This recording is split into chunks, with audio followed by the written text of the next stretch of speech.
I zadnje što želim problematizirati, imamo uvjete pandemije Covida-19 i govorimo o zdravstvenoj zaštiti.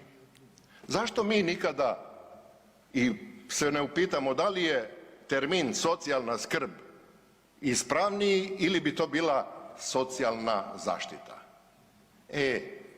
Skrbiš ovako, onako, daš sve od sebe i možeš se pokrivati. Kad bi to bila socijalna zaštita, onda bi morali reći postoji granica dostojanstva naših građana ispod koje nitko ne smije živjeti. Vrlo sveobuhvatan projekt, vrlo velika odgovornost socijalne države prema svojim građanima, ali tada bi se morali boriti i zaštititi naše sugrađane od pošasti ovrha, tada bi morali znati kome je zbog ovrhe egzistencija ugrožena, ko više nema nigdje nikoga i kojemu moramo kao društvo štititi, ali moramo temeljne premise promijeniti.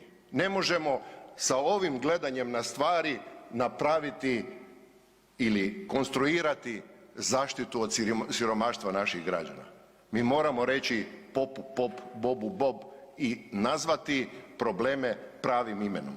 Zato do danas i do ove pandemije bih se mogao složiti sa nazivom socijalna skrb.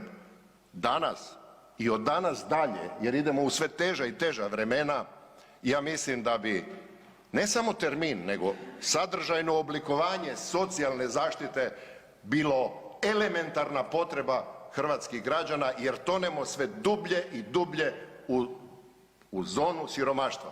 Meni se svakodnevno takvi ljudi javljaju, suosjećam s njima, ali ne mogu pomoći više od ovoga. Hvala vam lijepa.